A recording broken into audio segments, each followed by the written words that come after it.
Hello అండి, అందరికీ నమస్కారం. మార్నింగ్ నుండి తెలుగుదేశం పార్టీ కార్యకర్తలందరూ వరుస సంబరాలతో ఉంటే జగన్మోహన్ రెడ్డి మాత్రం ఇంట్లో టీవీలు పగలగొట్టడం, తర్వాత సజ్జల రామకృష్ణారెడ్డిని చేయి చేసుకోవటం, ఇలానే ప్రతి కుటుంబ సభ్యుడి మీద విరుచుకుపడటం ఇవన్నీ సాధారణంగా జరిగేవే. ఇప్పుడు మాత్రం స్పెషల్ ఏంటంటే తెలుగుదేశం, జనసేన, బీజేపీ కూటమి ఘన విజయం తర్వాత ఇవన్నీ జగన్మోహన్ రెడ్డి చేసిన ఆకృత్యాలు. ఎక్కడనుకున్నారా? తాడేపల్లి ప్యాలెస్లో. ఇప్పుడు జగన్మోహన్ రెడ్డి ప్రెస్ ముందుకు వచ్చి ప్రజలు ఏదో సొల్లు కబుర్లు, ఇది ప్రజలు 5 ఏళ్ళు పరిపాలన, లేదంటే ప్రతిపక్షంలో ఉంటాం, మేము ప్రజల ఆమోదాన్ని ఏదో సుత్తి సొల్లు కబుర్లు చెప్తున్నానండి. మీరు మాత్రం దయచేసి మీరందరూ ఒక్కటై చంద్రబాబు నాయుడు గారిని గెలిపించాలని కసితో ఓటేశారు. ఇదే కసి రాబోయే 5 ఏళ్ళు చూపించండి. ఎందుకంటే చంద్రబాబు నాయుడు గారు అభివృద్ధి, సంక్షేమం రెండూ చేస్తారు. అభివృద్ధిని పక్కన పెట్టి అప్పులు తీసుకొచ్చే సంక్షేమం చేయడు. ఆయనకున్న విజన్, ఆయనకున్న దూరదృష్టి, ఆయనకున్న పరిచయాలు, ఆయనకున్న క్రెడిబిలిటీ ఇవన్నీ రాష్ట్రాన్ని ముందు వరుసలో ఉంచుతాయి. దయచేసి మీరందరూ కాస్త విజ్ఞతతో, ఎందుకంటే జగన్మోహన్ రెడ్డి రేపు చేసే మళ్ళీ అరాచకం చెప్పమంటారా? నేను ముందే చెప్తున్నాను. జగన్మోహన్ రెడ్డి చేసేది ఏంటంటే మళ్ళీ బురద చల్లటం. ఒక పంది బురద గుంటలో పొరలాడి వైట్ అంటే 10 మంది వైట్ షర్ట్ వేసుకుని వస్తే వాళ్ళ మీద విదిలించటం, అది జగన్మోహన్ రెడ్డి చేసే పని. ఎందుకంటే ఏ రోజైనా మీరు చూస్తే ముందు వాళ్ళు తప్పులు చేసి కూడా బురద చల్లటం జగన్మోహన్ రెడ్డికి వెన్నతో పెట్టిన విద్య.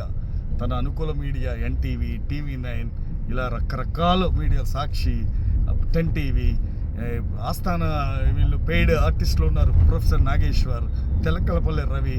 అరే బాబు, మీరందరూ ఏం సమాధానం చెబుతారు? ఇప్పుడు దాకా జగన్మోహన్ రెడ్డి మట్టి తిన్నారో, మనీ తిన్నారో, గడ్డి తిన్నారు. ఇప్పుడైనా రాష్ట్రాన్ని గాడిలో పెట్టడానికి మీరు చదువుకున్న చదువు, మీ సలహాలు ఇవ్వండి. అంతేగాని జగన్మోహన్ రెడ్డి పెంపుడు కుక్కల్లాగా ఉండొద్దు. ఈయన ఒక కాపు నాయకుడు అన్నాడు. నేను ఇక్కడ కాపు నాయకుడు ఎందుకు అన్నానంటే నిజంగా ఇది కాపులు విజయం. ఎందుకంటే ఎంతమంది కాపులైతే ఉన్నారో వాళ్ళందరి విజయం. వాళ్ళందరినీ తాకట్టు పెట్టి ముద్రగడ్డ పద్మనాభం గారు ఏమన్నారండి? జగన్మోహన్ రెడ్డి గెలవపోతే, పవన్ కళ్యాణ్ ఓడిపోతే నేను పేరు మార్చుకుంటా అన్నాడు. ఇది ముద్రగడ పద్మనాభరెడ్డి అని. అయ్యా బాబు, నువ్వు ముద్రగడ పద్మనాభరెడ్డి పెట్టుకుంటావు, ఇంకో పేరు పెట్టుకుంటావు, శెట్టి పెట్టుకుంటావు, ఏదైనా పెట్టుకో. కాకపోతే నువ్వు ఒక ఛాలెంజ్ ఇసిరేటప్పుడు రాష్ట్ర ప్రజల సంక్షేమం ఇవన్నీ చూసి మాట్లాడు. ఏదో జగన్మోహన్ రెడ్డి ఇచ్చిన ప్యాకేజీలకి నువ్వు సిద్ధపడి కులాన్ని, మనుషుల్ని తాకట్టు పెట్టకు దయచేసి. తర్వాత ముఖ్యంగా ఇప్పుడు వేణుస్వామి, గతంలో వీడు ఒక పూజారి. వీడు ఎందుకంటే జనరల్గా పూజారులు మనం రెస్పెక్ట్ ఇవ్వాలి. వీడు ఒక అశ్లీల పూజారి. వీడు గతంలో కేసీఆర్ గెలుస్తాడని, రేవంత్ రెడ్డి ఓడిపోతాడని, ఇప్పుడు జగన్మోహన్ రెడ్డి గెలుస్తాడు. అరే బాబు, నువ్వేమన్నా పోతులూరు వీరబ్రహ్మం గారి వారసుడువా, లేకపోతే నువ్వేమన్నా పైనుండి దేవుడు దిగొచ్చావా? నువ్వు ఉండాల్సిన లిమిట్స్లో నువ్వు ఉండు. ఎవడు ఓడిపోతాడు, ఎవడు గెలుస్తాడని డిసైడ్ చేయాల్సింది ప్రజలు. అంతేగాని నీ ఇష్టం వచ్చినట్టు పట్టుబట్టలు వేసుకుని టీవీల ముందుకు వచ్చి యూట్యూబ్ ఛానల్స్ పెట్టుకుని నువ్వు మాట్లాడుతూ ఉంటుంటే, సొల్లు చెప్తుంటే ప్రజలు వినరు. నీకు ఇప్పటికైనా బుద్ధి వచ్చింది. ఎక్కడ బయట కనబడితే చెప్పుతో కొడతారని చెప్పి నువ్వు ముందే నేను సారీ చంద్రబాబు నాయుడు గారు, నేను తప్పు చేశాను, ఇది మీరు గెలిచారు, కంగ్రాట్స్ అని చెప్పడం కాదురా ఎదవా. నువ్వు ఫస్ట్ ఒకటి గుర్తుపెట్టుకో, నువ్వు ఒక పరిశుద్ధ బ్రాహ్మణ కుటుంబంలో పుట్టావు. నువ్వు చేయాల్సిందేంటి? నువ్వు ఏదన్నా నీకు చెప్పగలిగితే సరైన జాతకాలు చెప్పు, జ్యోతిష్కం చెప్పు, లేదా అర్చకత్వం చేసుకో. అంతేగాని నిన్నెవడు చెప్పన్నాడు? నువ్వు ఎవడు సీఎం, ఎవడు కాదు, ఎవడికి పెళ్ళి అయితే ఎవడికి పెటాకులు వద్దని నువ్వెవడురా మాట్లాడడానికి?